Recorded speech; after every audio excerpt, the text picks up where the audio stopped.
kati olwale wano njagala okubalaga engeri gye wiiki ewedde nabalaga nga tusimbawo kasooli wuuna asituse nga tusimbawo n'emiti tuzaamu n'emiti emiti giigyo gisituse naye kye saababuulira nti wano emiti gino gye nsimbamu omulundi ogwokuna kasookedde nagula ettaka lino mu 2011 gino emiti egya kalitunsi nsimbawo omulundi gwakuna ate nga nasooka kulima wano kasooli mu acres ezisukka mu 105 era kasooli oyo namuteeka mu sitoowa eri waggulu mukwano gwange omu Haji Nsubuga n'amunguliza World Food Program oba ttani zaali mmeka kati nentandika okusimbawo emiti kati emiti nga bwe mbabuulira nze njitema natema eri waggulu nembalaga nga nsimbamu emiti emirala nenzizaamu kasooli nembalaga nga tusala wano tusimbamu emiti tuzaawo kati bwe naamaliriza ano nga nzira ku paddock eri olayo okwetegekera cash flow kati kiki kyengezaako okubalaga olwaleero laba omuntu bw'ayiiya n'atema emiti nazzaamu kasooli nazzaamu n'emiti gye mbabuulidde guno omulundi gwenzizizaamu buno bw'olaba guno omulundi guno gwakuna emirundi esatu mukolaze ekikonge kiri nti awo nasimbamu gye gyasooka gino gye gyaddako kati gino gye tuzizzaako kati bannange abantu temubeerangaawo nti n'ebikonge emikoze ntya n'ebyasooka bye nasimba mu 2011 emiti ne gisalibwa oba 2017 nabyo bikyalimu n'egyasalibwa mu 2 ameka nagyo gikyalimu enzizaamu buzza nozaamu ekigendererwa kyekiki kati mbalaga kasooli luli nalinga sisimbamu kasooli kati gwe tunuulira oli akaze kati tunuulira ono nsimbamu mupya ate nkyayongerayo laba gye tugenda oli wuuli ali mu kusala miti wasala bwe wati olwaliro njagala obbayigirizaayo omuntu ochenjingenga ne changing times kati kalitunsi ono abaamusookamu baamukolamu ssente naye kalitunsi yafunamu okukyankalana akatale k'emiti ejja poles z'amasannyalaze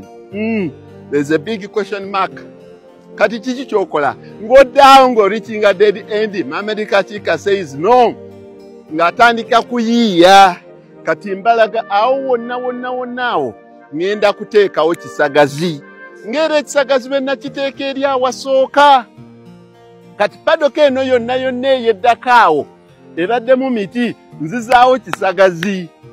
ekisagazi kyaki kyakuliisa nte zange ekisagazi kyaki ekisagazi kya cash flow kyakutunda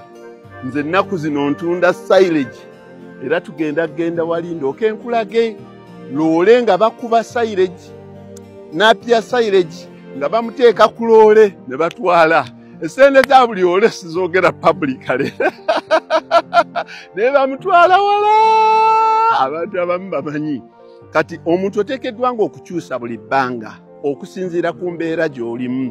kati gwe teebereza awamu wenzija emiti sigizzaawo nzizaawo kisagazi nsimbawo kasooli ne mmaliriza n'ekisagazi ekyo kye bayita changing times kati kangende tugendeko mu miti paddock eddako eri oba eyo n'agiyingira mu myezi nga 6 naye tukyagenda bwe tuti kyekyo abantu kye tusaanidde okukola kyekyo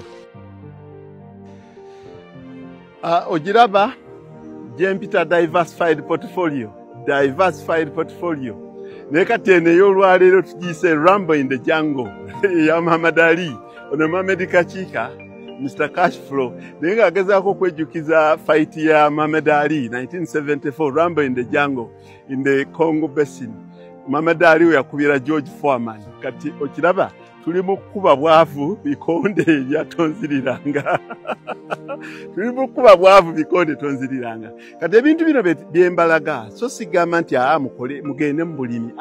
mbalaga bulazi omuntu bw'ayinza okuyiiya mukola ssente kati gwe teebereza kino kibira emiti ogiraba bwe gyewanika gyonna naye tuyolamu ssente za silage ero twaka kati bagenda kujja twaka ezi 3 eyokuna bweneeba naye evuddewo ng'evaawo awo wonna wonna oba oyingiza ki cash kati emiti gigino bwe mbagamba nti bwe naamaliriza padoka eno nga ntandika eno mugiraba ngenda okuzzaako ng'otambula bw'otyo ekigendererwa kyayi kyakubalaga nti osobola okukola ssente mu mulimu gwonna gw'olimu kasita obeera ng'olina okuguyiiya ne bw'oba wa saaluuni ne bw'oba makanika ne bw'oba okola mu ofiisi banga oli muyiiya nnyo kati gino emiti bwe givaawo tujja kuzzaako belt wano katono naye olaba eri bisagazi n'eri tuzzaayo bisagazi kuba ebisagazi tubizudde okukola emmere